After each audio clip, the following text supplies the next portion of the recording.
Definitely not a nuclear warhead, because you just like to kill everybody. It wasn't nuclear. It was an atom bomb. There's no Nuclear. difference between a nuclear warhead and an atom bomb, but You good fucking try. moron. Thank you. I'll be here all week.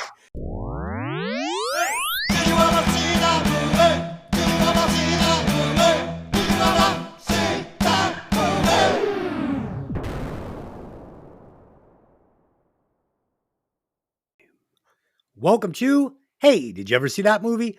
I'm your hostess, and as always, I'm joined by my raging co-host, Dylan. Irradiated. And joining us again, the podcaster with 1,000 potions, Mickey. Were you bitten? No. And last but not least, the podcaster packing heat, Tony 2.0. No, see, this is a really shit idea. You know why this is a shit idea? Because it's really obviously a shit idea. Dude, and it was such a shitty idea, wasn't it? What the fuck? Okay. This week we will be discussing the 2002 horror movie 28 Days Later, directed by Danny Boyle, written by Alex Garland, starring Cillian Murphy, Naomi Harris, and Christopher Eccleston. As always, this podcast will contain spoilers, so if you haven't seen the movie, go watch it, then come back and listen to the podcast. Okay, so if you guys could just take 1 minute to stop the podcast, go like and subscribe and share, especially if you're listening on YouTube. Out of the views that we got last week, we did get 1 new subscriber and 0 likes. So I appreciate that. I do. I appreciate that. You've all just really got our backs here, and it means a lot to us here at Hey, Did You Ever See That Movie? Okay. Let's get into some facts. I will get us started. I have 3 facts on this movie. One of the unique aspects of 28 Days Later is that it was shot primarily on digital video, giving the film an intense and gritty look. The decision was made to enhance the realism of the post-apocalyptic world. Number 2, 28 Days Later is credited with popularizing the concept of the fast-moving zombies. A must-have in any zombie movie. It really made it watchable, right? Like the slow-moving zombie movies, no, it doesn't work. And was originally titled The Third Energy. So I did not like that name. I think 28 Days Later was the right choice. And number 3, due to the fast-paced nature of the film and its low budget, several scenes in 28 Days Later were shot guerrilla style without proper permits. This adds to the element of rawness and immediacy to the film. That's what I have. Dylan, what do you got for facts on this? I don't have a ton, but I do have that Ewan McGregor was originally considered for the role. Leonardo DiCaprio was considered, and Ryan Gosling was considered. And they all had to pass for one reason or another. And we got what we got. Out of those 3, I think I would take Ryan Gosling, but I really liked Cillian Murphy in this role. Mickey, do you got any facts on this? Just that this was Cillian's kind of breakout role. He had done a couple of other smaller things, but this was the role that really kind of put him, I hate to say on the map, but this was his breakout role. Yeah. And that also the director of this did Trainspotting as well.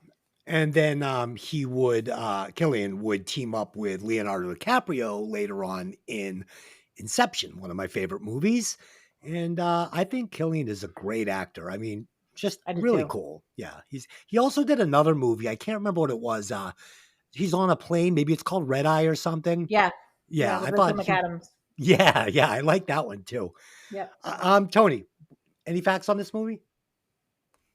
Actually, the neat thing, since you brought up the fast zombies, was Danny Boyle was casting athletes to play the zombies simply because he physically wanted people who could run fast. And it was the idea that, you have to have zombies of all types and kinds. But for all of the main kind of attack scenes, because it's a rage virus, he got this, incredible speed. And even in the shots of when they are making, a lot of their attacks, it's through Mm. something, right? He breaks through the back of the cab, they go through a window. These zombies aren't just, they're not pedestrian, they're serious zombies. Yeah. You know what I mean? If you look at a lot of other films, you can do a lot of stuff to stop zombies. Here, they don't stop for anything. They're on it. So it is very hard. What's really cool about these zombies, and Dylan really kind of brought it up, is that they have more of a human aspect than any other zombie movie I've seen. They still have a little of their original human nature, tucked away down there, which will come into play later in the movie. We'll get some zombie plot that you couldn't have in a normal zombie movie. So I thought that was pretty cool. Okay. I especially like the way they like to vomit blood onto you to infect you and turn you into a zombie. That's perfect. Nice. With a budget of $8 million and a box office gross of $82 million, this movie was considered an enormous success. All right, let me give you a synopsis. 4 weeks after a mysterious, incurable virus spreads through the UK, a handful of survivors try to find sanctuary. There you go. Dylan, all right, please take the steering wheel and guide us through this zombie-laden city. Let's get into it. Late one night, British animal rights activists break into a laboratory to free chimpanzees being used for medical research. Disregarding the warnings of a lab staffer, the activists ultimately free the rage virus subjects, which attack and infect the activist and the scientist. The infection seems to spread very quickly through its victims, turning them into uncontrollable monsters in a matter of seconds. 28 days later, a bicycle courier named Jim awakens from a coma in a deserted hospital after he was treated for injuries he sustained while on the job.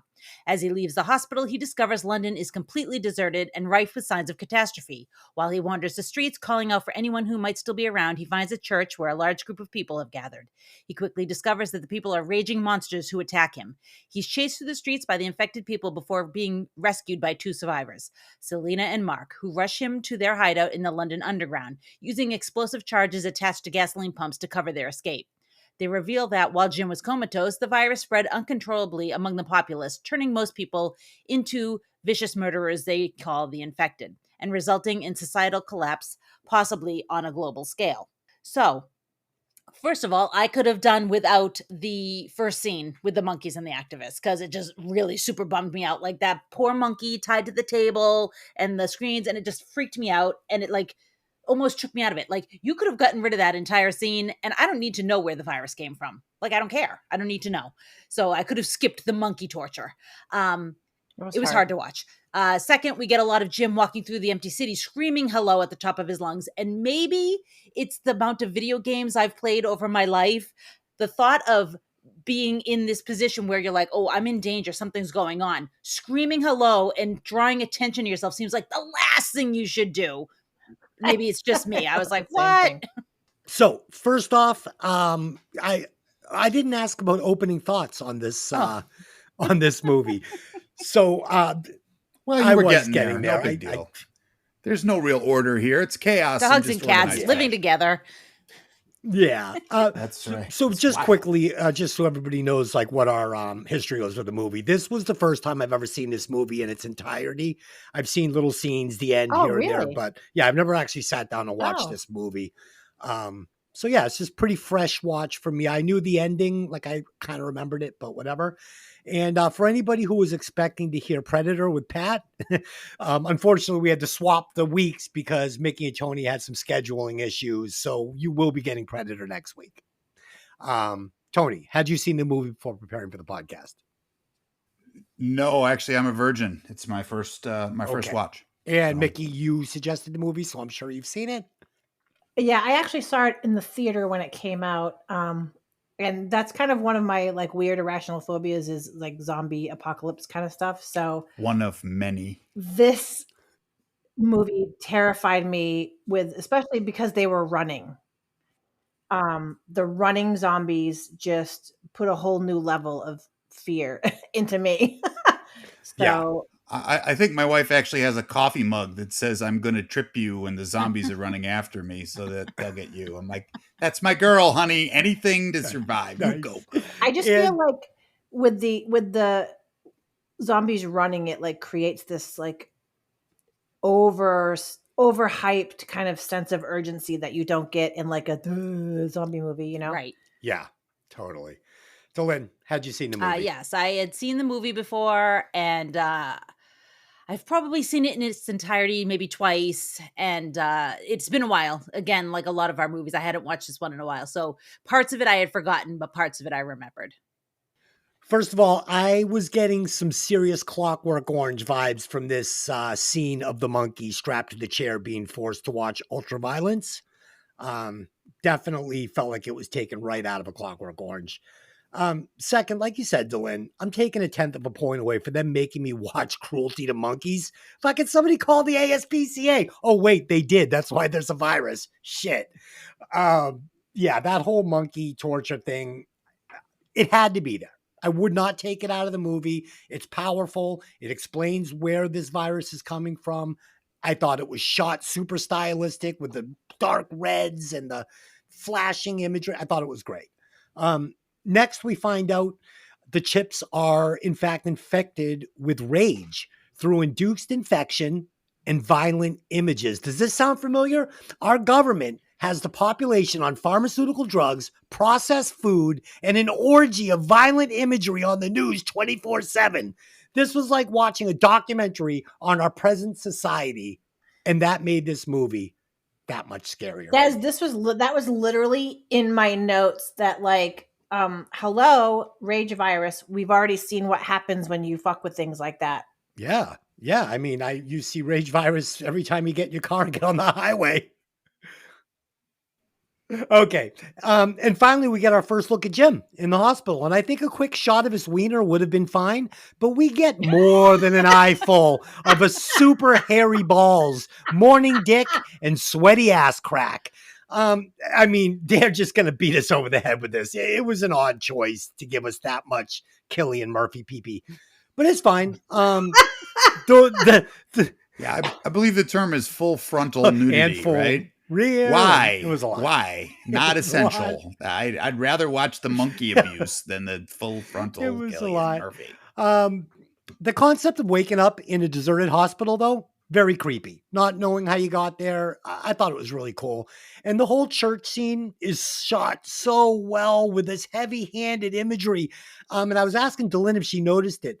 When he first walks into this church, you see the word "nigh" spray painted on the wall, and the shadow of the cross that's hanging in the entranceway is casting right next to the letter N to make the word spell night.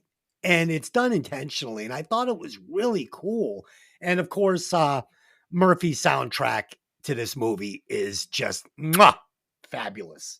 Yeah, I absolutely concur. And the notes of my sheet tonight is John Murphy, cool music, Brian Eno, 90s, 2000s, way to go. That's just a note to myself to say it's super fitting. It's totally low budget because it's there aren't really any bands of record. There's no marketing behind it. It was just great work to match music to definitely. movie. So I totally agree. I did like a lot of the grittiness and the light and shadow and the no steady cam in a lot of these shots, but it also does have a detractor in certain scenes because it is an $8 million movie and you can kind of see it in a 2000s budget. It's a little hard to follow. It's not quite, Blair Witch Project where everything's running and it's crazy and you can't follow it. You got, your car sick by the time you watch the movie, but it has some ups and downs. But I think it's a neat way to do it. And it was the idea that they really wanted to piece it together. I was even amazed at the scenes they get of London where it's so utterly uninhabited. And of course they had to work that in, early morning, late at night, whatever. But it was the idea that just to even make that fly must have been a real trial. So bravo to those guys to make it seem believable. And they did.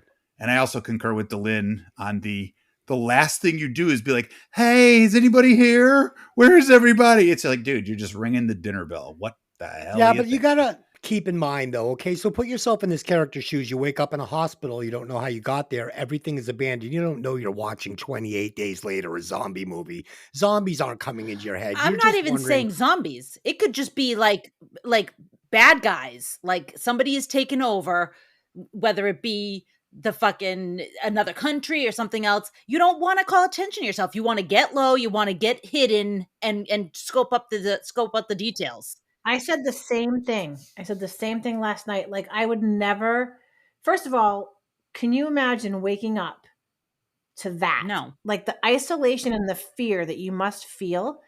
And then I can guarantee you, I would not be out there going, hello. I would be like sneaking around, trying to keep cover under things. And again, I think it's same with Dylan, like playing so many video games. Like, you know what I mean? Like, you got to be careful because you have no idea what's happening. You have no idea. And again, I think it shows, first of all, I think that Walking Dead copied that whole, woke up in a coma in the hospital. They lifted it wholesale for the first episode. But and then seeing, and as he's walking around, when he grabs those cans of soda and he's just guzzling the warm soda, gross. like, you know what I mean? Like, and then seeing that headline, that newspaper headline, that just, it's so, I can't even imagine how isolated and alone he must have felt in that moment. So, and part of me can see why he'd be calling hello, but at the same time, I'd be looking around going, no fucking way am I going to draw attention to myself right now, you know? You know what's interesting is that this movie, the beginning of this movie, kind of reminds me of another movie from the earlier 80s called The Night of the Comet. Yes. So you're going to get, they wake up, there's nobody there, Yep. and the comet has infected certain people in a certain way. So like those boys in the mall, they're not zombies, but they're not human. They're aggressive. They've deteriorated. Very similar, right? Let's play a game. Yeah. And I agree on the animal lab thing. Like, that was so disturbing on so many levels. I hate animal lab testing at all, but that, I think we should test on humans. It's I more agree. fun, I've and said they're that probably for better years. subjects Take all anyway. the people that are on death row and use them for testing. I mean, they're going to die anyway. So Fucking Maybelline, the ladies at Maybelline, get me another one. Gonna try out this. We'll get that mascara to work. One shit, way or you might another. lose your eyes, but we're gonna get this right. you can clearly tell that the monkey's like, what the fuck? He's looking around, trying to look everywhere but the screens. But yeah, and then, when the guy comes in and then he's like, don't open that one. They've been infected with, and they're like, whatever. Like, I kind of like the way Boyle actually makes the, what will we call them? Animal rights activists, for lack of a better term, animal terrorists, right. into the dumbest fuckers in the whole movie. Yeah. You've been given instructions by the man in the white lab coat. He works here. He knows this stuff intimately. He's given you good reason not to do it, and you fucking go and do it anyway. Right.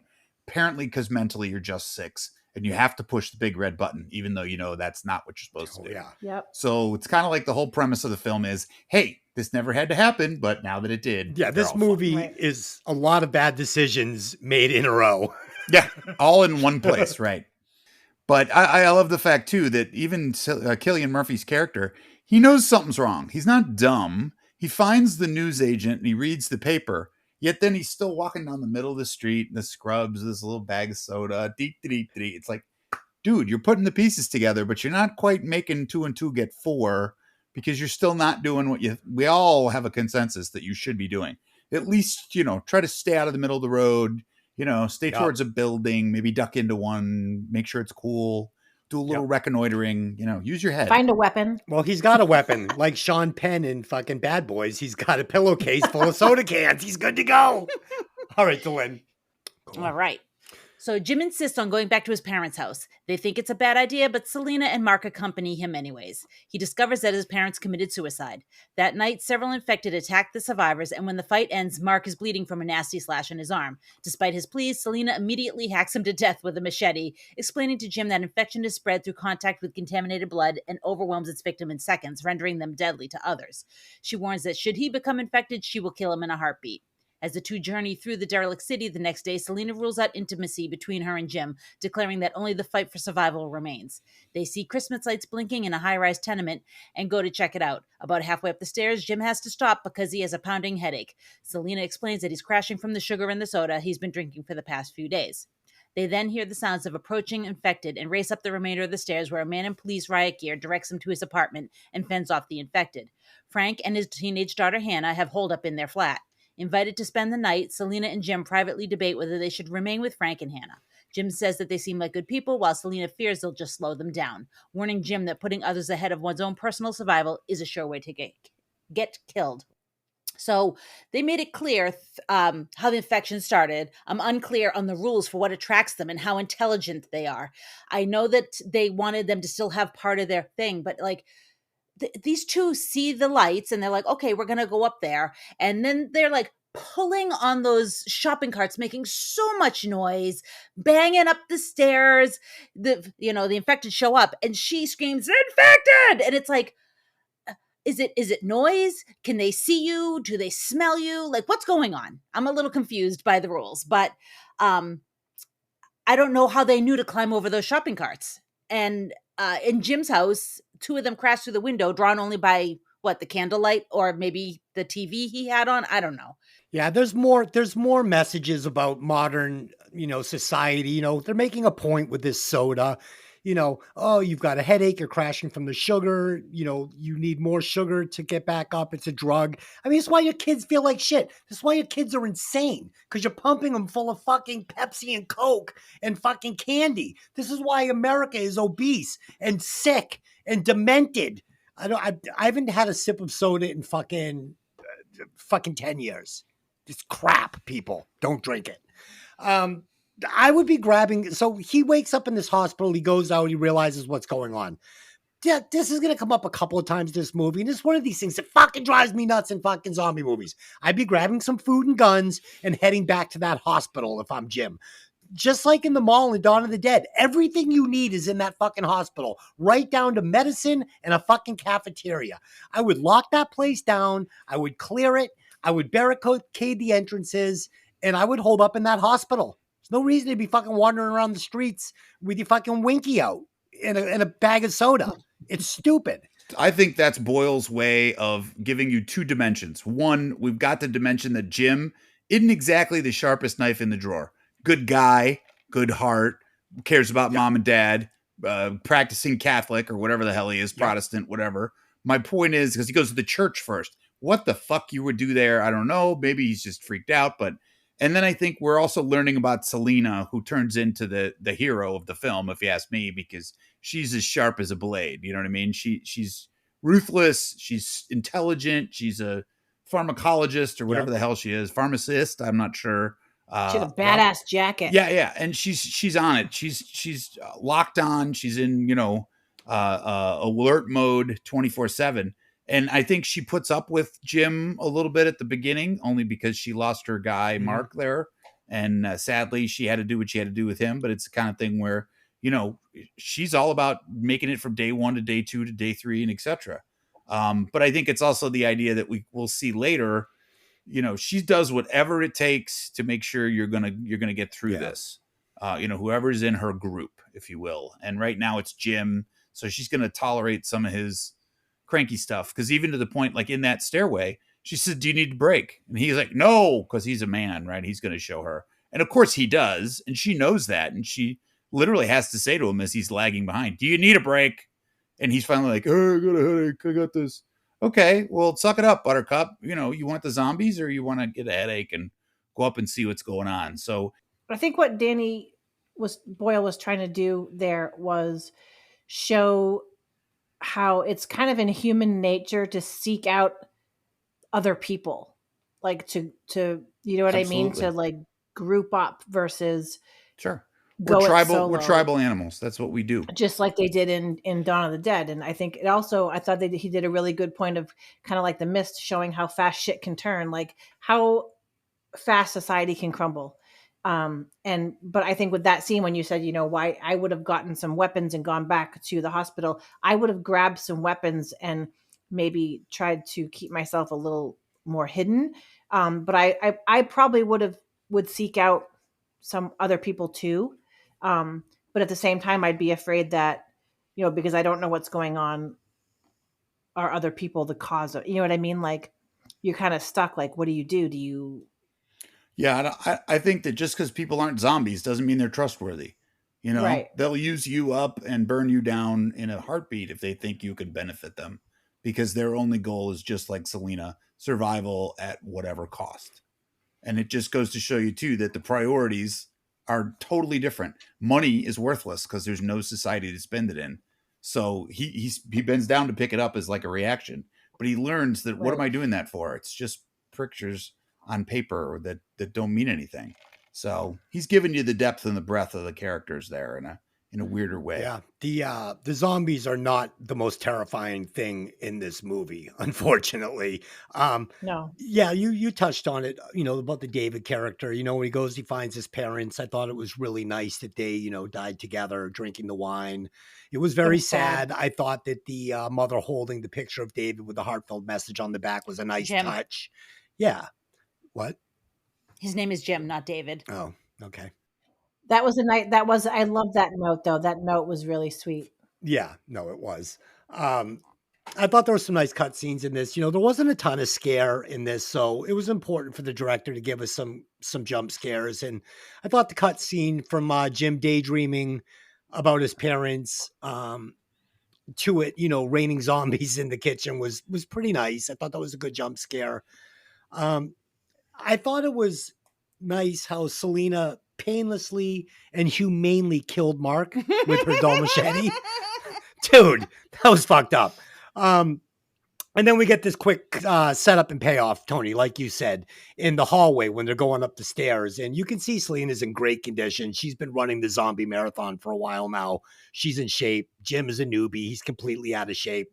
And it adds to the drama. And he was in a coma, so he wasn't like exactly on a high protein diet. Yeah. No. And it adds to the drama that, right before the zombies start coming up the stairs, he says, I need a break. We know he's out of gas. He's pleading for her to stop, but she knows she doesn't have to outrun the zombie. She just needs to outrun Jim, and she's fine with that. So, yeah, I thought these were all great scenes. The next morning, Frank informs Jim and Selena that supplies, particularly water, are dwindling. There hasn't been any rain for several weeks despite all the collection receptacles they've placed on the tower's roof. Frank also shows them a pre-recorded radio broadcast loop transmitted by soldiers near Manchester who have claimed to have the answer to infection. Frank tells Selena and Jim that he and Hannah need their help to get out of the city. The survivors board Frank's cab in search of the blockade and bond with one another during the trip. On their way out, they pass through a tunnel blocked by a pileup of cars and one of the cab's tires go flat. When they realize that a horde of infected are on their way, they frantically change the tire and race out. On the other side, they find an abandoned store and stock up on provisions.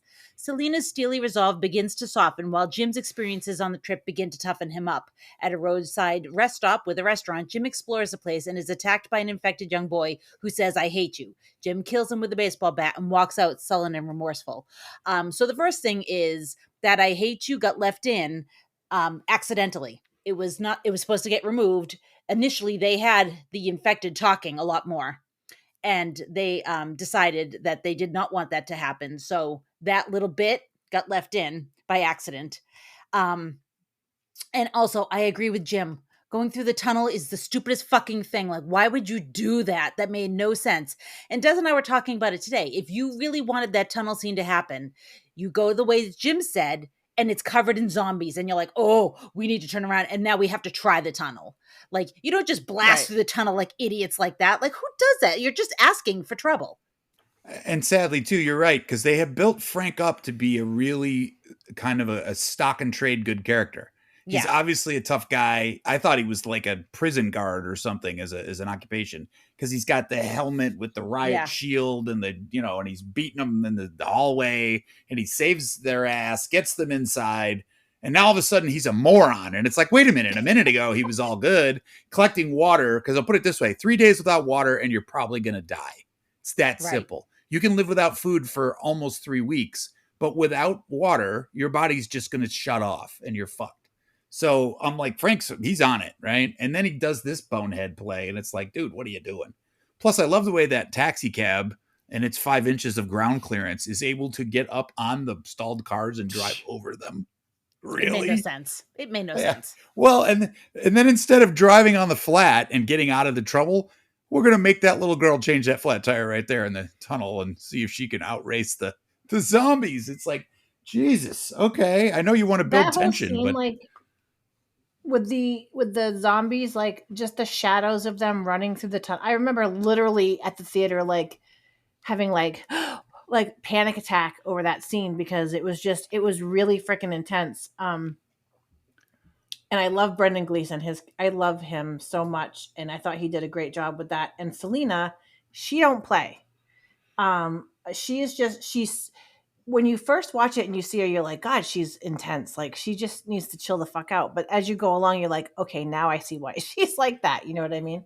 Kept her But alive. that whole scene and then in the grocery store, like again, shut the fuck up. Like you're like running around going woo and like you know what I mean? Yeah. Like I don't know. Subtlety. Like I don't sneak know. in, get what you need, and get out. right. My only Right. theory with that is that the grocery store is like safe haven because of the idea that, they've scoped it out. It's okay. Everybody needs a little downtime. You can't be 100% on every waking hour of the day. You need a little bit of time to kind of just get back to some semblance of normal human where you can just be dumb and goofy, like when they're having the conversation about the scotch and he goes back and gets 2 or 3 more bottles. That's just called being a Right. human, and you kind of have to have that just to keep your psyche squared away. I agree with you that the tunnel idea was a shit idea, but you need zombies attacking people in a zombie movie. So I get why the director did it. I mean, there's such a little amount of zombie interaction in this movie. It's almost like I thought that the whole part coming up where they actually, meet up with this troop of guys actually was a bigger plot point than the zombie plot point. Like it's got more meat in that section of the movie. So this grocery store, this is the second time in the movie where again, we're getting these bad zombie movie fucking choices. And again, the supermarket is the perfect place for 4 people to hold up. You secure that store, you reinforce the entrances, and you sit tight. You have everything you need for 4 people to safely and comfortably live for a long time in that store. Like, you don't need anything else. I mean, I get it. You want to see if there's anybody else out there, but no, sit tight. Fucking, it's crazy. And then again, another really bad decision. They find this gas truck. They siphon a little gas. This is a traveling gas station with a king cab that is bigger than the car they're in, and it's literally a battering ram. Like, but nope, they're going to stick with their Mini Cooper with its tiny little gas tank and no protection. You pile your ass into that fucking semi and you fucking take that gas station on the road. Oh, God. All right, Dylan, keep it rolling. As we talked about this, because we were talking, I said, it's so stupid. Why didn't they take it? And I said, at least give me a reason why they can't take it. Like have Frank get in it and try to start it and it won't start. It's the battery's dead. Yeah. And, oh no, my battery from the Mini won't work or whatever. Like, give me a reason. And they just ran out of gas. They're there siphoning gas into this little mini tank Mini Cooper. It's like, what if they get to this fucking place they're traveling to and it's just all zombies? And now you're out of gas again. You get in that truck with your siphoning kit, you could drive that thing around the world twice. Fuck. Well, and you're making some assumptions because my joke to Mickey was, watch, it's a diesel cab, but the gas in the back is not diesel. Oh, or that's only also thing, interesting. because I think they stole the gas from the tractor of the tractor and trailer, and for all we know, the back is empty. You know what I mean? Right. No, but we know it's not because they siphon gas out of it, so we know it's got gas in it. How much we don't know, but it's got gas in it. More than that Mini Cooper could hold, that's for sure. Right. I think they only take a 5-gallon can, basically. Right? They take one can and they're good, but. I would take the whole fucking 3,000 gallons and be on my way. The group overnights in a field. Before they go to sleep, Jim sees that Selena is carrying a small stash of pills. She says she used to be a chemist, which is a pharmacist for us Yanks. Mostly uses them for sleep and to control her anxiety. She shares them with Jim and a little bit with Hannah so that they can get a good night's sleep too, while Frank is content to stay awake and watch over them. When the 4 reach the deserted blockade, Frank is infected by blood from a dripping corpse. Knowing that he's doomed, he harshly tells Hannah to stay away from him and becomes infected in seconds, nearly killing her. He is quickly shot by hiding soldiers who then commandeer the cab and take Selena, Jim, and Hannah to a fortified mansion under the command of Major Henry West. So it's interesting how Selena and Jim are having experiences that are causing them to meet somewhere in the middle. Like Selena's having a really good experience, and Jim had the thing with the kid in the truck stop that really freaked him out. And of course, poor Hannah is struggling with coming to terms with her dad passing right in front of her face. So that must be just horrific. And of course, the army guys are so friendly, but the vibe is so off. They kind of telegraph that something's going on here. Yeah, I enjoyed, so again, just stylistically, I enjoyed these jump scares. We get another one where Jim is dreaming and he wakes up in the morning. Now, I mean, if you're on the run in a post-apocalyptic world with zombies, I'm not sure it's like fun to wake up one of your travelers like, Jim, we're zombies, we're gonna kill you. Just kidding, wake up, come on, we're getting ready to get out of here. Like, what are they waking him up like that for with the horn and shit? That's bullshit, man. I'd be pissed. Yeah, we get some great camera work here when they're driving along and Jim is doing that thing with his hand in the breeze, moving it up and down. We're going to get some great camera work from inside and outside the car as well while they're driving. And we've got this beautiful soundtrack behind it. It really captures the feel. And it reminded me of a scene in Drugstore Cowboy where Matt Dillon is kind of nodding out in the back of a moving car. And it just captures a feel. And I really thought it was great. And the way they infect Frank with the one drop of blood from the corpse above him that hits him directly in the eye, I thought it was really clever. I mean, I wouldn't have thought of it. It's better than him being bit by something. I mean, it was great. I thought it was a really nice point. And I put this in the next section, but I think I'm going to bring it up now. I thought this whole section of the movie where you've got, Jim and Selena and Hannah interacting with this military outfit, I thought this was like a mini movie inside a movie. Like it almost didn't even feel like it was part of a zombie movie. It felt more like a different kind of horror movie, Right. Yeah. where these people are forced into this situation and we find out that, the women are in danger and how are they going to escape. And it's a whole nother movie. When seven strangers stop being polite and start getting real. Yeah. The real fucked up world. Tony, what do you got? I concur. I think the idea of, they get saved and yet it's bizarre. It's off. That scene when they're kind of in the country and it's just such a beautiful scene with the horses running and something's going to happen just because it was just too beautiful and too perfect. I will say, and I think I said this to Tony watching it, I'm like, there's no fucking way if I'm in a zombie apocalypse and I'm sleeping outside that I'm taking a fucking Valium because I don't want to sleep through hearing somebody come up. You know what I mean? Yeah. There's no way. I think the theory there is that she understands Frank is doing guard duty. The other difference is nothing personal, Mick. Care. We all say tough shit when things are good. Try doing tough shit when things are tough, and it's 10 times harder. If you can't sleep, you can't fight. It's that simple. Simple stuff like getting a 2-hour nap is I would be way too scared. Understood. My difference is this. Your body will decide when you're going to shut down, because I'll put it this way. If you've ever tried to stay up for 24 or 48 hours, you're in a maze of confused thoughts. You're going to have auditory and visual hallucinations. Your body will start playing tricks on you because it's like a mental deficiency. If you can't sleep and you can't rest, you can't fight. So there's definitely got to be a line you draw. I don't care if it's shifts. I don't care what it is. You've got to put a sheepdog over the flock, and you've got to get rest, or you're worthless. Be inside behind a locked door. Right. Well, but that's if you have that. They're out in the middle of a field on a road trip to try to find these, soldiers and this recording, and they got to do what they got to do, And they even build a fire. That's my other favorite thing. Hey, hello. It smells. You can see the smoke. You can see the flames. Apparently, they're not concerned. I'm with you, man. I'm going to take the Valium, but I'm going to go lock myself in the car and let them be the decoys next to the fire, looking like a human barbecue. You're safe. You're safe locked in the car. Yeah, there's no fucking way. Yeah. And that scene when Frank gets infected, like, it was so well shot. It was such a cool shot.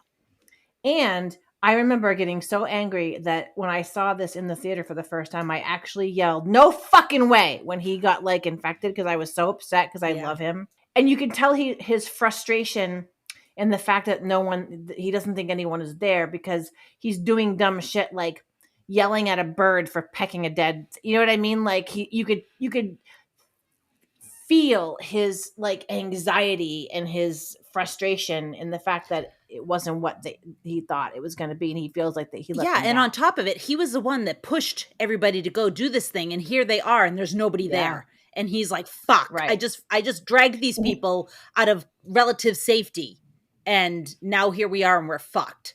So And he did such a good job of showing that yeah.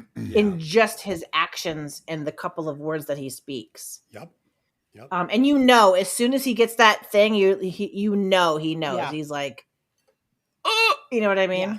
Hannah is in shock while Selena and Jim reach out to each other romantically. Jim discovers that West's answer to infection involves waiting for the infected to starve to death, using one of their own, a soldier named Mailer, who got infected. The second half of his grand plan is forcing sexual servitude on the female survivors to secure the continuation of the human race, because he's a fucking stand-up guy. Shocked, Jim attempts to escape with Selena and Hannah, but is captured by the soldiers, along with Sergeant Farrell, who has disagreed with the Major's plan. While Jim and Farrell are in prison for the night, Farrell theorizes that there is no worldwide epidemic. The infection takes hold of its victims so rapidly that it would have been impossible for any infected to escape the British Isles, leading the rest of Europe and perhaps the world to impose a strict quarantine on them. The next day, as two soldiers lead the prisoners into the woods to be executed, Selena and Hannah are trapped as a soldier's circle, wanting to begin raping them, because that's what it is.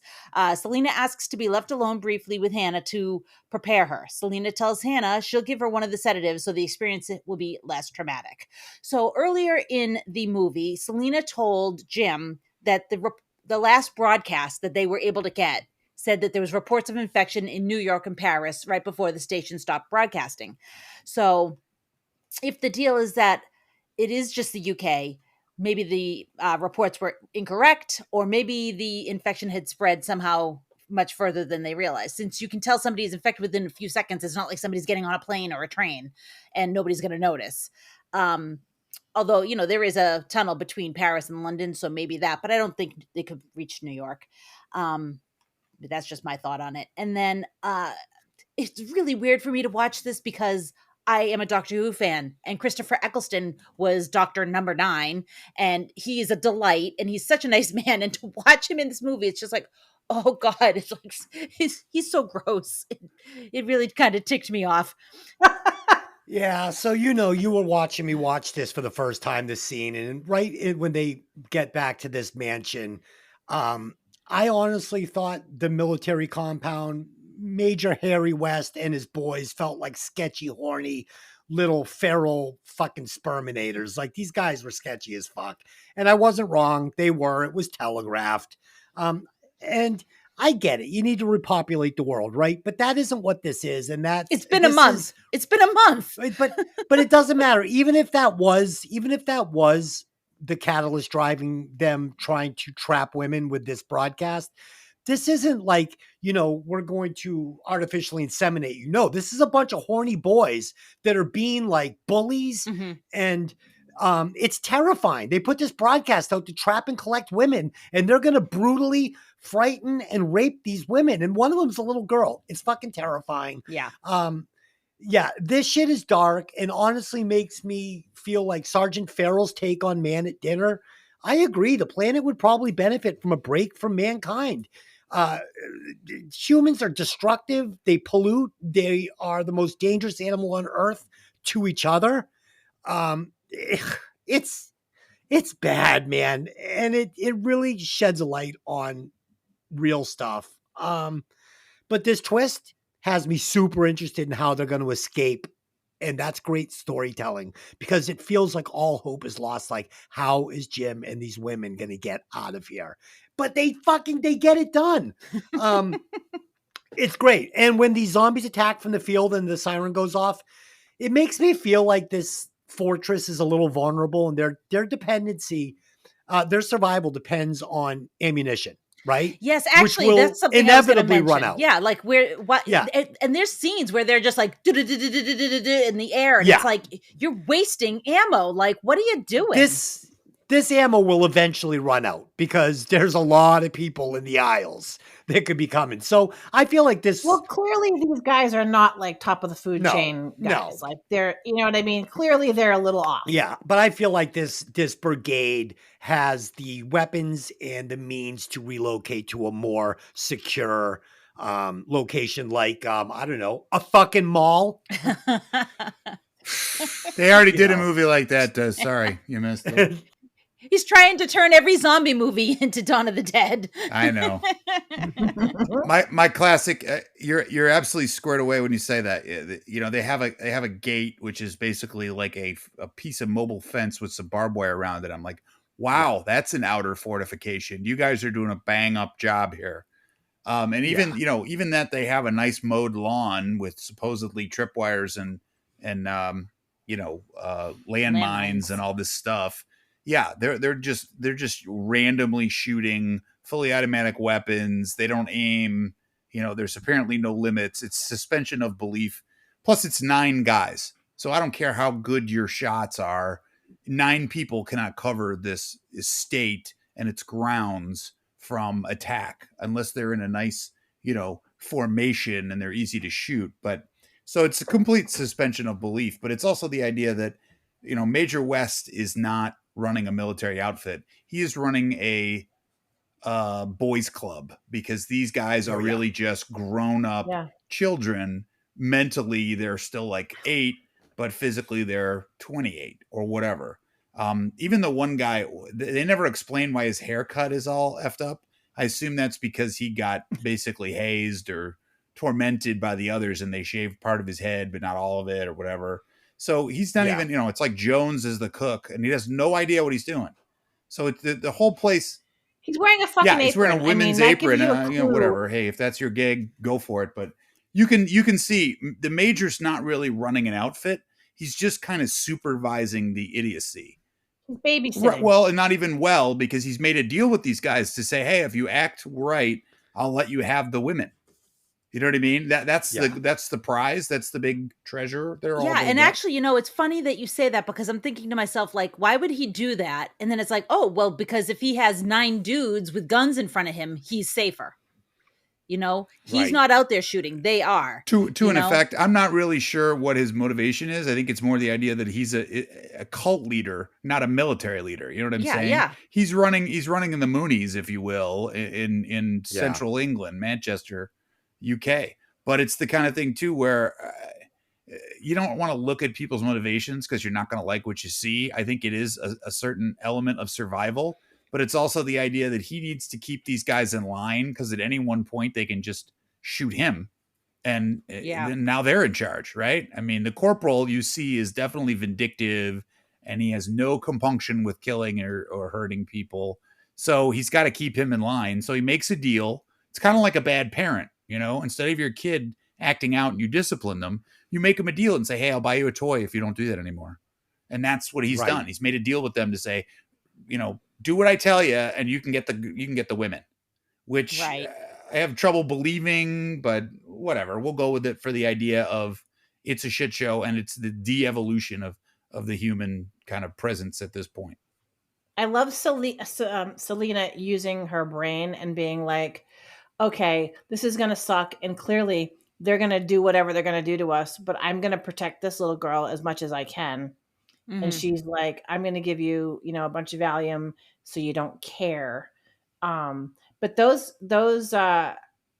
men, I mean, they're such a joke. You could tell they've not only are they're like little boys, but they're a little off. Like, I don't know if seeing everything that they've seen has just completely sent them over the edge, but they're clearly off. And you have the one guy in the apron cooking and he's okay with it. I mean, no offense. I feel like in any, I don't want to say normal situation, you would never have that because he would get razzed completely. You know what I mean? Like, it's almost like he's the little bitch of the group. And so, you know what I mean? With the apron. And there's not a lot of order there. So I do agree that like he's kind of placating them, saying, "Hey, if I get you the chicks," you know what I mean? So, but Yeah. He was the backup plan if they couldn't get any women to fucking answer that's what I was the thinking. message. Like, that's what I was Yeah. thinking. Like, he's like the little, Yeah. Yeah, he was next man up. He was about to be fucking the tier lady. Well, and you know the deal. There's a pecking order. There's a Lord of the Flies aspect to every human relationship in groups. And you know, the cream rise or the leader rises to the top, and then there's always someone who's gunning for that job. So in that situation, even after only 30 days or 28 days, there's going to be a hierarchy, and maybe the major's not in it because you know what? Fuck you, major. I have a gun and you don't, or I'm going to sneak up on you when you're sleeping. So Right. I'll take over because you're just, you know, your rank means nothing to me. This is not normal life, and I'm going to do what I got to do to run the show. You made a really good point calling it Lord of the Flies, because that's essentially what it is. Yeah, I mean, there's a Michael J. Fox movie called Casualties of War, and same thing. You know, you get these teenagers out in the Vietnam jungles, and you know they come across a village, and there's a young girl in there, and you know what is this? You know, troop of young men want to do? They want to rape her. You know, I mean, this is like what I'm saying about human nature, man. Human beings are fucking scary, and you know, Michael J. Fox doesn't want to do it, and they turn on him like a pack of wolves. Yeah. And it just says, you know, like just it sounds so cynical, but it's really hard to trust another human being. I think Jack Burns was right in Meet the Parents when he asked Greg, can you ever really trust another human being? Greg says, yeah, I think so. And fucking Robert De Niro says, no, you cannot. And he was right. Well, and if you know British culture at all, nothing, you know, they call it a professional career in the military in Britain, but usually that's called the end of the line. Whenever you can't get a real job and doing anything else, you wind up, quote unquote, going into service in Britain. It's, you know, it's not given credential. You know, the warrior class in a lot of cultures is revered. In England, it's like, I couldn't get anything else and I really needed money, so they put me in the military. Kind of like instead of putting me in prison, I went there. So it's not exactly the, you know, the premier slot for the best and the brightest in British culture. Well, we just lost the British Special Forces. They're no longer tuning into the show. They're like, fuck you, Tony. Oh, no. That's a whole nother gang of boys. Don't you worry about that. While the two executioners fight about how to kill Farrell, Jim runs off. They run after him. However, Jim has hidden himself among the pile of corpses they were going to throw him and Farrell upon. Falling down in the woods, he looks up into the sky and he sees a plane flying far overhead. He realizes that somebody in the outside world is still functioning. After luring West away from the manor house with an air raid horn back at the blockade, Jim runs back to the soldiers' headquarters where he unleashes Mailer, the infected soldier. Mailer attacks the soldiers in the mansion while Jim stealthily skulks around, killing a soldier and maneuvering around the growing number of infected. Selena, held hostage by the last uninfected soldier, is horrified when Jim, covered in blood, bursts into the room and savagely kills the soldier, leaving her to believe that he may be infected. Raising her machete, she hesitates before striking him, and he quips, "That was longer than a heartbeat." And then the two kiss passionately, because, oh, yeah. Hannah finds them and... Hannah finds them and then the trio run to Frank's cab, only to encounter West, who shoots Jim in the stomach. Hannah commandeers the cab and backs it into the manor house, where Mailer grabs West through the back window before Hannah drives off, stopping for Jim and Selena. Go, Hannah. I know, right? She thinks fast. Selena and Hannah rush Jim into a deserted hospital where Selena performs life-saving emergency procedures. A further 28 days pass, and a bandaged Jim is shown waking up in recovery again, this time on one side of a double bed in a remote cottage. Downstairs, he finds Selena sewing large swaths of fabric when Hannah appears. The three rush outside and unfurl a huge cloth banner, adding the final letter to the word hello, laid out in the meadow as an approaching jet flies over. Across the landscape, the infected lie in the streets, dying of starvation. After the jet zooms past the three waving survivors and their distress sign, Selena wonders aloud, do you think he saw us this time? I like that they gave you a false sense that this wasn't going to be a happy ending because you just saw the word hell on the side of the hill because the O wasn't finished. And also the infected starving and dying, that only took 2 months-ish, you know, give or take, while not completely safe. That's not an incredibly long time. Like if you had holed up into that friggin' grocery store and just stayed there, you would have been fine. Everyone would be alive. They'd all be fucking high on the hog, fat and drunk. You know? Yeah, so I have to bring it up because this changing scene where they're going to send the women up with the boys to get them into these dresses, this is fucking like some dark, Yes. dark shit, man. I mean, this is the These guy that boys are did Train turning. Spotting, right? Yeah. Yeah. Yeah. Yeah. So, I mean, like, Yeah. that's fucking ridiculously dark. So he Right. has that in his repertoire. I'm sorry, didn't mean to Yeah. interrupt. Go ahead. No, it's okay. I mean, in my opinion, these boys are worse than the zombies Yeah. and just as dangerous. Yes. At least the zombies have an excuse.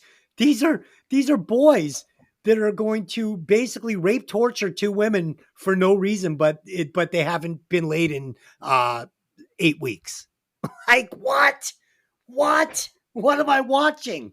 Yeah, just drew light again on how dangerous humans are. I love no. So this is a part of the movie that I really loved when it comes to these zombies.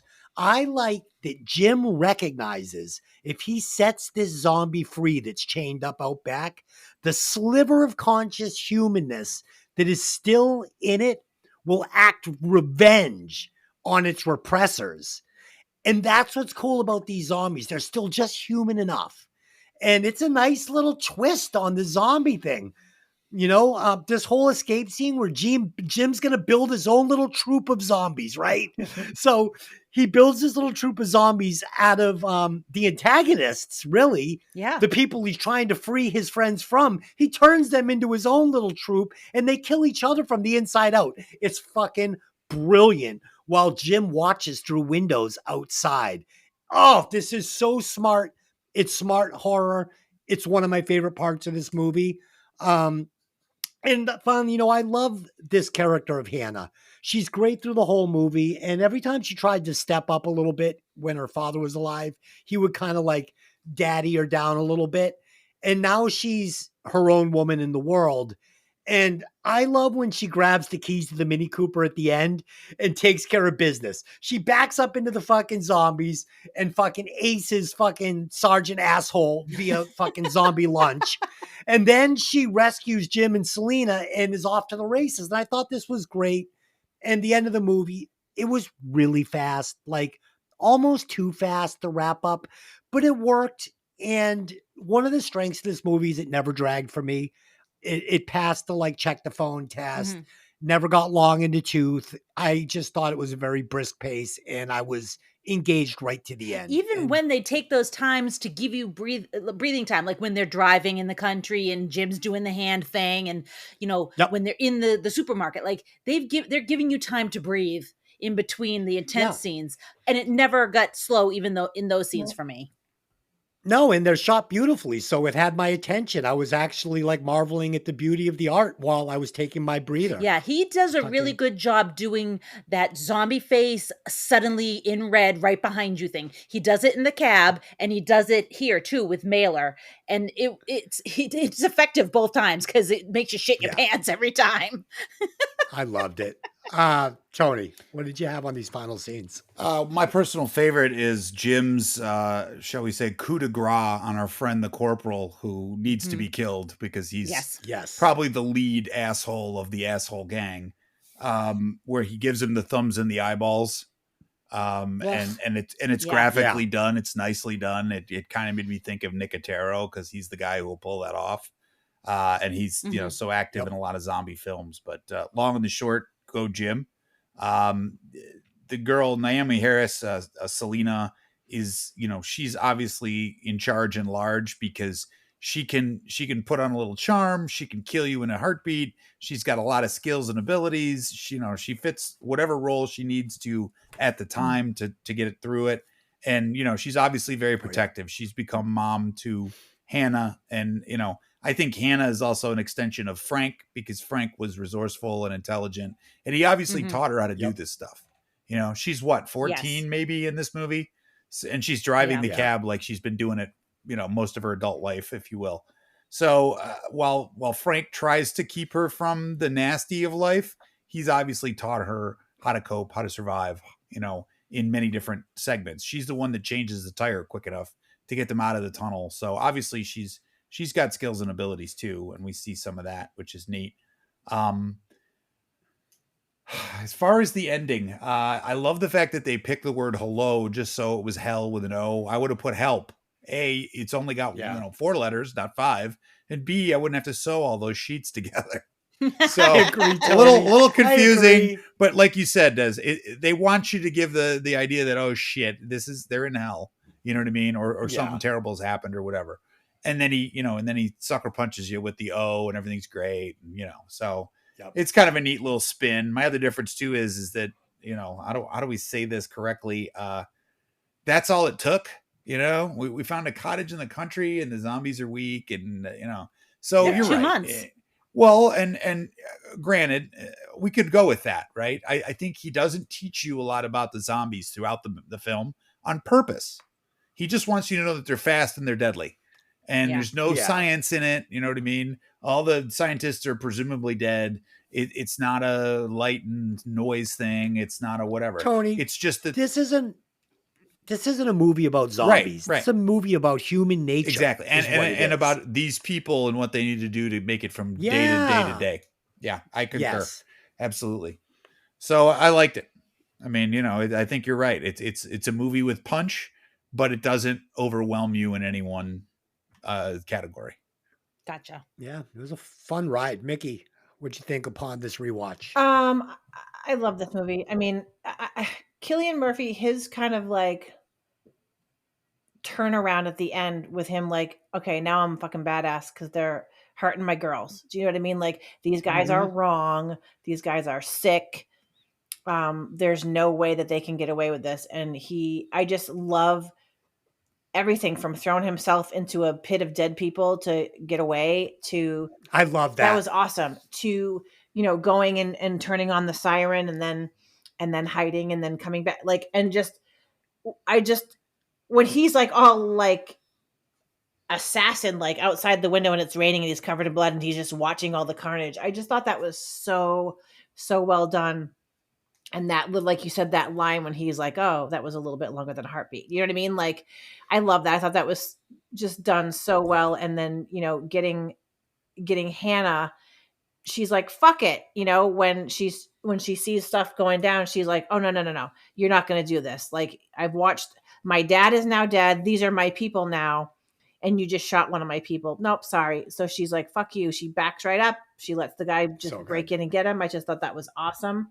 I love where they end up. It looks like the Highlands to me. I don't know if that's actually where it was, but it looks like the Scottish Highlands to me. And I just love that they kind of give you, it's just a sense of hope. Like, you know what I mean? You can tell that they've been there for a while and they're content there. They're comfortable and they're actually smiling and laughing. You know what I mean? I think it just really, I agree what you're saying, how this is a movie about human nature, not zombies, because it shows you how fast people will turn on each other.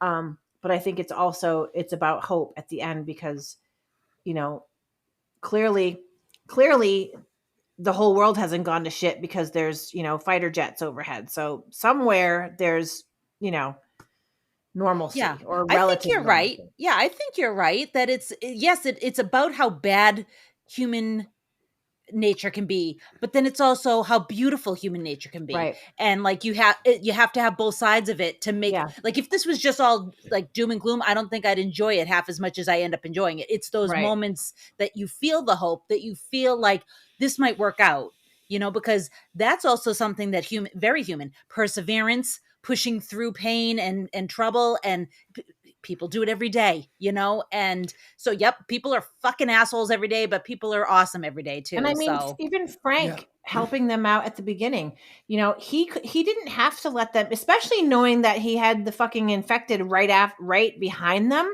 Yeah. He didn't have to help them. He could have said, sorry, you're on your own, and let them get taken. You know what I mean? Yeah. But again, I think there he's trying to show you the positive side of human nature. And to be fair, humans are shit. I really feel that way. But I agree.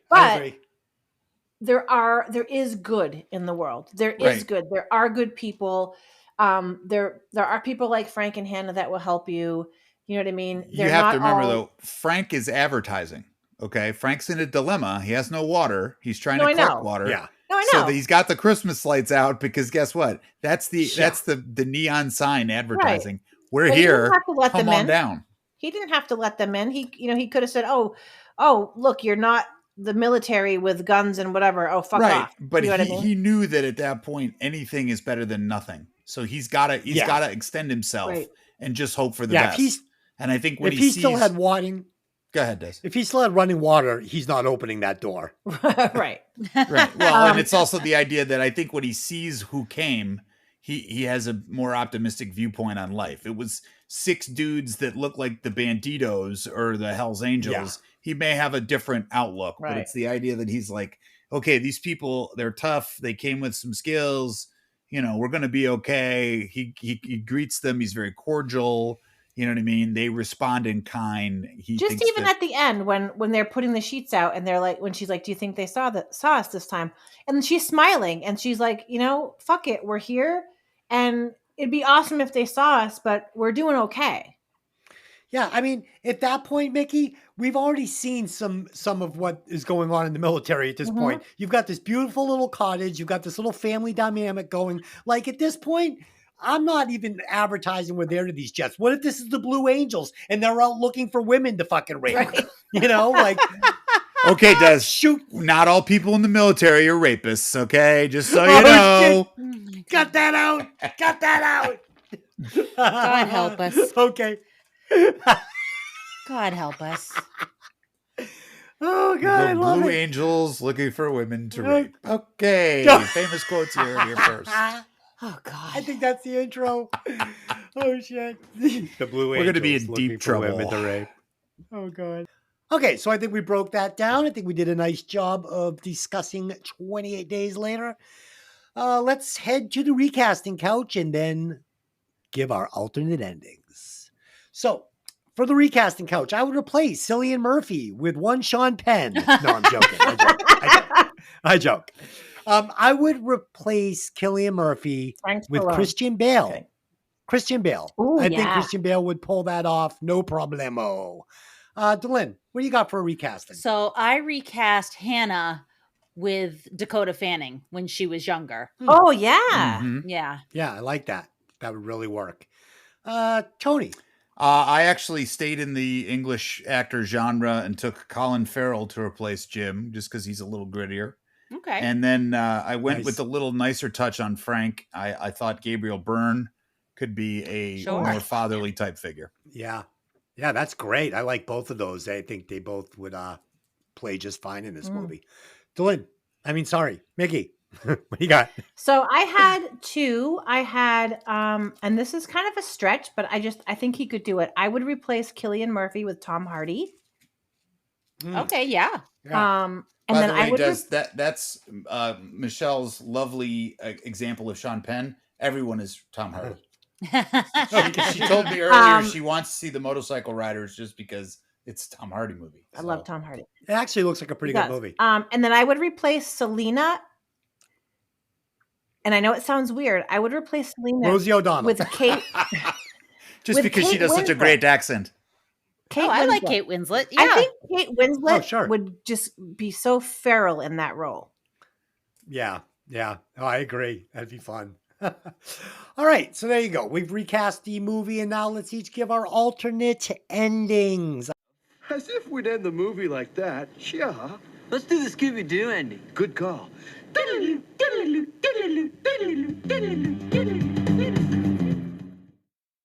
I have got a lovely one this week. So in my ending, Sergeant Farrell was right, and the virus was in fact contained to the single country. So the U.S. drops an atom bomb on England, and the movie ends with Jim and Selena watching the mushroom cloud as it rises into the sky before they're hit with the blast and turned into dust. The end. That's Resident Evil. Okay. What do you got? So I did not rewrite the end of the movie. I rewrote part of the scene in the manor house. In my scene in the manor house, Hannah hides like she does, and Selena fights off everybody with her machete and just hacks the living daylights out of them. And then when Jim shows up after taking care of West and the other guy, she says she thinks he's a zombie and tries to hack him. I just think that it would have been better. I would have appreciated that more. Okay, so what? She Juno in fucking that movie with sounds like the end of the cave movie. I feel like she could have taken a few of them out with that machete. Okay, so first of all, that is terrible. I hate it. Fuck you. Okay, hate it. And second of all, it wasn't the assignment. Do you have another ending to that the was movie? what I did. Okay, then you get an F. Okay, good. You Fuck fail. you. Shut off your F mic. for fuck you. Tony. Okay, Tony. Did you rewrite a clever ending to the movie like the assignment was? Well, I wrote a different ending. I don't know if it's clever. It's not. It's definitely not a let's hear nuclear it. warhead because you just like to kill everybody. It wasn't nuclear. It was an atom bomb. Okay, That's well, there's nuclear. no difference between a nuclear warhead and an atom bomb, but You good fucking try. moron. It's okay. You just got to watch Oppenheimer and you'll figure it out. Okay, there's the intro. Thank you. I'll be here all week. To your premise though, Des, I'll give you it this way. I like the fact that not everybody dies because apparently when they were filming the movie, they didn't have enough money to do the ending, and they did a couple of test audiences where Jim's character gets killed, and of course the test group said absolutely not. You can't kill the guy, right? I mean, he's kind of, we like him, whatever. I think Selena's really the hero, but we'll give Jim the hero line, and it's to the idea that they had to keep him alive because it wasn't screening well. My thing is that DeLynn mentioned the tunnel that goes from Dover to Calais. Mm-hmm. I would have left England, right? I mean, if you can't get on a plane or a train or a boat, just take the tunnel. Apparently, they're good at tunnels. So they escape through the tunnel. They go to wonderful France, full of culture and fine cuisine and excellent people who drive the Peugeot, a wonderful car. Oh, they make a wonderful car. They certainly do. That's not a French accent. Of course, my little friend. Yeah, they make a good car in France. Yeah, That's okay. I think that was Senior Wences, but okay. Mickey, please give us a clever ending this week. I hope you wrote something this week because last week you got busted making it up on the spot. Okay, I see it. She's All right, written something up ending. this I week, think folks. Dylan will like this. okay. The flight overhead, when the fighter jet or whatever it is goes by, they send a chopper to go back and pick them up. They take them to a compound, which was just like the compound they left and destroyed. And they realize that everywhere they go is like a cross between a zombie apocalypse and Handmaid's Tale. So they make it their mission to take out all of these rape camps. Oh, I like it. Okay. So they go into this camp with the knowledge that these are going to be fucking rapist assholes. Yep. But they don't let on that they know. Yep. So maybe the first night when everybody goes to sleep, they go on a fucking head cut mission in the middle of the night. And that's their Chop purpose everyone. from now on. I like it. Final thoughts and rewatch scores. This is a very well shot movie with a good storyline and a nice pace, and definitely has something to say about human behavior. It definitely feels like a low budget and was lacking a little of the Hollywood pizzazz, but I enjoyed it, so my rewatch score is 3.69. Dylan, what do you got? I don't know what that was, but okay. I'm gonna just go ahead and give it my number score because I think we're all lost in the sauce at this point. I think it's better than average. It's not quite into the fours for me. I'm gonna give it a 3.892. I wasn't at 3.8, but I had to cut it back a little bit. Tony, you got? I'm gonna go with a 3.55 because apparently we were now down to the hundredths and the digits, but We are. It was an enjoyable film. I liked it. I had some drawbacks with some of the stuff that was going on that was necessary for plot, like we already talked about. Not to rehash it, but some of the sound quality I thought was kind of poor because, like you said, it suffers from being a low budget movie. But an excellent cast, and as you kind of said, it's a movie about human interaction. It's not really a zombie film. It's just that zombies are the kind of vehicle they're using to get you there. Yes, catalyst, good.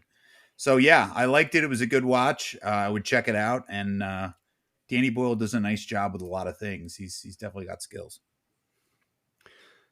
Yeah, Tony, the contrast between the speaking and some of the louder action scenes was to the point where I noticed myself turning the TV up and down, up and Yep. down, up and down. Absolutely. So, yeah, Mickey.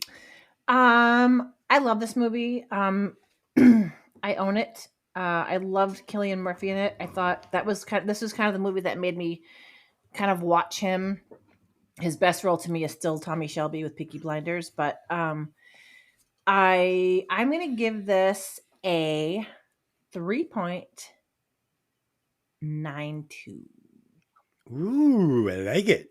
I like it. Dylan, please calculate those scores and tell us where this movie falls on the Hey, did you ever see that movie list? All right. So it comes to 3.763. So let's see. That puts it right at number 41. And it is right below Christmas Vacation and right above The Departed and An Officer and a Gentleman. Oh, no. Officer and a Gentleman and The Departed are both superior movies to this one. Yeah, well, this is where it ended up, kids.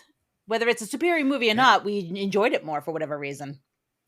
Yeah, we are creeping up on our 100th episode, so that's exciting. I know. Been going at this thing for what, almost 2 years now. Yeah. Wow. It's unbelievable. Okay. Next week we will be back with Pat, and we will be reviewing Predator as promised this week. So there you go. We will be back next week on Breaking Vinyl, our sister podcast, where we will be reviewing Alanis Morissette's Jagged Little Pill. So I'll be looking forward to doing that. Who, Morissette? Alanis? He called her Alana. Yeah, kind of No, I stumbled didn't. there, but you know what? Des has I didn't say Alana. Des has a track record of mispronouncing names, and he's just sticking with the program. It's all good. Alana. Yeah, no, legitimately, I have a friend who commented on that to me. She said, one of my favorite parts about your podcast is Des mispronouncing shit. Nice. Hey, listen, I've gotten way more professional over the last 20 episodes or so. It gotten to the point where I was literally had just lost my mind on the program and people stopped listening. On the program? That's the only time? Okay. Well, yeah. Okay, so that's it. Until next time, I just have one question for you. Why didn't you stay in the convenience store with all the food and booze? See you next time.